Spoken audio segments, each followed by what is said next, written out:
Dans Matthieu 4, nous voyons le début du ministère de Jésus-Christ. Ce début de ministère est comme annoncé, comme préparé par ce que le prophète Ésaïe annonce en parlant d'un peuple assis dans les ténèbres, qui a vu une grande lumière, et ceux qui étaient assis dans la région et l'ombre de la mort, la lumière s'est levée, et sur ceux à qui. Puis ensuite, première parole de Jésus-Christ, suivez-moi. Suivez-moi. Pourquoi? Suivez-moi. Eh bien, c'est là que ça va commencer. Et puis il arrive au verset 18, puis jusqu'au verset 25, il va commencer de rencontrer les premiers disciples et leur proposer de les suivre. Suivez-moi. Suivez-moi pourquoi? Eh bien, tout simplement pour qu'on puisse aller plus loin. Pour qu'on puisse aller être défié. Pourquoi qu'est-ce que ça va évoquer en moi de suivre Jésus-Christ? D'abord, ça va me révéler ce que je crois de moi. Qu'est-ce qui est le plus important? Dans quoi est-ce que je veux absolument me réaliser? Pourquoi est-ce que je serais gêné de suivre Jésus-Christ, celui qui a les paroles de la vie? Peut-être parce que tout simplement, je ne les crois pas encore complètement, ou j'y crois pas encore complètement. Peut-être est-ce que j'ai beaucoup d'autres choses à faire, mais Jésus-Christ veut nous emmener plus loin. Et pourquoi est-ce que j'irai pas plus loin, tout seul? Vous vous êtes peut-être posé déjà cette question, vous qui regardez en ce moment cette vidéo, où est-ce que je vais aller, jusqu'où? Et peut-être vous ne vous la posez plus parce que vous avez comme fait un constat, une définition finale.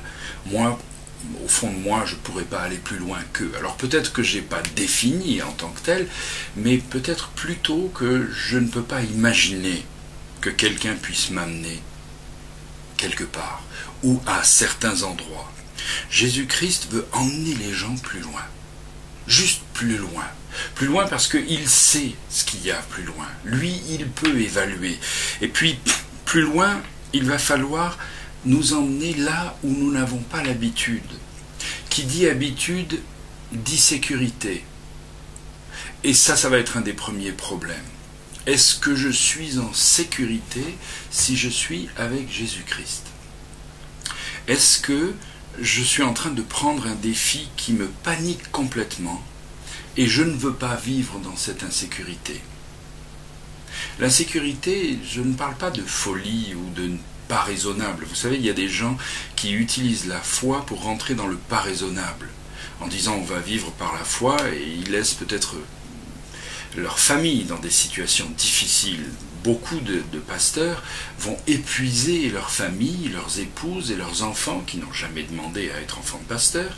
Ils ont été parachutés dans cette vie comme ça, et ces enfants se retrouvent comme disqualifiés par des choix, soi-disant pour l'œuvre de Dieu, qui est bien entendu discutable, mais les conséquences sur ces enfants deviennent très discriminatoires pour leur propre vie, c'est-à-dire elles deviennent difficiles, et c'est pour ça qu'on va retrouver à certains moments de notre parcours, on va rencontrer des enfants de pasteurs qui sont tout simplement écœurés par la religion, mais écœurés par un kit complet où il y a Dieu, et ils ne veulent pas avoir de relation avec Dieu parce que ça leur rappelle des choses trop coûteuses.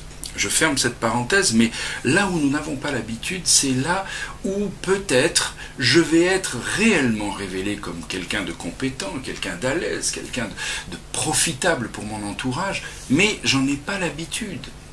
Et il va falloir que j'accepte de rentrer dans un défi. Jésus-Christ est mesuré dans ses défis, selon 1 Corinthiens 10-13. Il ne dépasse pas la capacité, la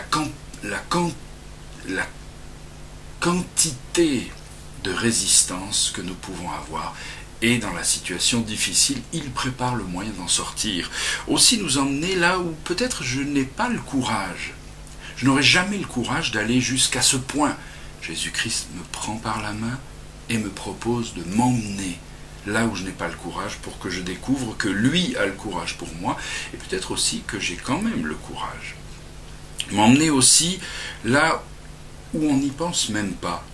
Lié à toutes ces choses, au manque d'habitude, au manque de courage, aux besoins de sécurité, je ne peux pas imaginer que je puisse atterrir dans cet endroit. Posez-vous la question si aujourd'hui, ce que vous vivez, si on vous l'avait annoncé il y a 5 ans, peut-être que vous auriez dit il y a 5 ans, non, ça j'espère pas parce que je ne sais pas comment je ferai, ou je pense pas que je serai capable, ou je ne crois pas pouvoir traverser telle et telle situation.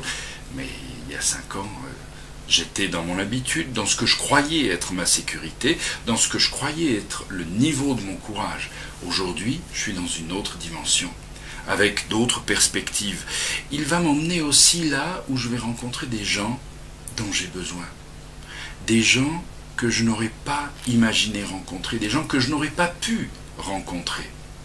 C'est pourquoi, quand il propose dans ce verset 4, il voit des gens qui sont assis, mais assis dans ce qu'il appelle les ténèbres, assis dans la difficulté, assis dans l'habitude triste, monotone, assis dans quelque chose qui m'amène vers une dimension de douleur peut-être, assis dans je ne sais pas quoi, comme style de siège. Lui, il veut m'emmener, mais peut-être pensez-vous, oui, mais il veut m'emmener, oui, peut-être je vais être obligé de me séparer de ce qu'il y a là, dans mon endroit, séparé de ce fauteuil de conformisme, de ce fauteuil de club. Je suis dans un club chrétien où on se retrouve, toujours les mêmes, toujours assis au même endroit, toujours pour un même programme, toujours pour une même issue, c'est-à-dire ce sont toujours les mêmes qui parlent et qui disent des choses bien, plus ou moins. Ce sont toujours les mêmes qui sont très proactifs, très engagés. Ce sont toujours les mêmes qui vont servir, toujours les mêmes qui vont attendre, toujours les mêmes qui racontent les mêmes problèmes, toujours les mêmes, toujours le même fauteuil. Dieu veut m'emmener dans un autre fauteuil.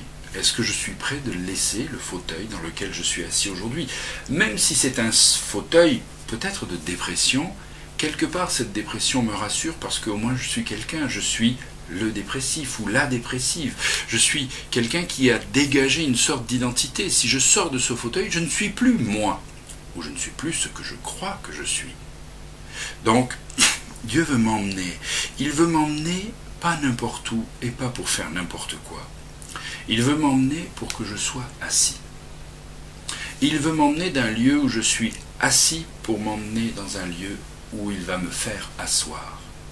Me faire asseoir dans les lieux célestes. Je suis pour toujours en tant que chrétien né de nouveau, c'est-à-dire le jour où j'ai reçu Jésus-Christ comme mon sauveur, je déclare tu es mon sauveur, je te reçois. J'ai vraiment besoin d'un sauveur pour cette nature qui est bloquée, cette nature qui est déchue, tordue, etc. À ce moment-là, la Bible nous dit dans Éphésiens chapitre 2, verset 6, que il nous a fait asseoir ensemble dans les lieux célestes. C'est-à-dire c'est lui qui nous amène, c'est lui qui nous fait un trône, selon Luc 22, 30. Il nous établit un trône dans lequel je vais être assis. Non pas pour ne plus rien faire, mais pour avoir le repos de ma position. Il y a un trône sur lequel il y a mon nom. Vous pouvez faire ce que vous voulez, ce trône existe, il y a votre nom. Vous n'avez pas besoin de courir dans tous les sens et de vous battre pour essayer de... Ce trône a votre nom, pour toujours. C'est un verbe qui est à l'indicatif, aoriste, actif. Donc c'est une formulation grecque qui dit que c'est quelque chose qui est établi, que nous avons reçu. Point. Il nous emmène pour nous asseoir. Et c'est ce qu'on voit au chapitre 5. Voyant la foule, Jésus monta sur la montagne et après qu'il se fut assis, ses disciples s'approchèrent de lui. Il veut nous emmener autour et nous asseoir autour de lui pour rentrer dans ce repos. Hébreux 4, 11. Efforçons-nous de rentrer dans ce repos, pas dans le repos où on ne fait rien, où on n'est plus utile à personne, où on n'aide personne. Non, c'est pas ça. Mais le repos de mon identité, la tranquillité de qui je suis, à quel point je suis acceptable, accepté, acceptable, utile, suffisant pour l'œuvre de Dieu, me confère une sorte d'incroyable repos. Je suis tout à coup déstressé, tranquillisé. Je n'ai plus qu'à découvrir où il m'emmène, dans quel endroit il va m'emmener. Et Dieu veut m'emmener, et celui qui accepte d'être emmené pourra aller. Et les dernières paroles de Jésus-Christ, ce sera « allez ». Venez, puis allez. Parce que quand je peux m'approcher, j'aurai la capacité de m'éloigner. Les enfants qui n'ont jamais pu s'approcher de leurs parents, toute leur vie essaient soit de s'en éloigner très loin, soit de s'en approcher tout le temps. Et c'est une compulsivité qui est terriblement douloureuse, même quand les parents sont morts. Les gens continuent de rechercher cette proximité. Ici, Jésus-Christ temporise, tranquillise. Suivez-moi, venez avec moi. Venez avec moi, je vous emmène sur un lieu de guérison. Venez avec moi, je vous emmène là où vous serez soulagés. Venez avec moi, suivez-moi. Et vous allez découvrir là où vous êtes capable de passer que vous n'auriez jamais osé découvrir. Suivez-moi, juste suivez-moi. Vous n'avez juste qu'à me suivre. N'essayez pas d'être performant, n'essayez pas d'être un autre. N'essayez pas d'être sans me suivre. N'essayez pas de vous découvrir et de vous improviser alors que vous êtes dans une situation où vous avez juste besoin de me suivre parce que je connais le chemin. Je suis le chemin, la vérité et la vie. Suivez ce chemin.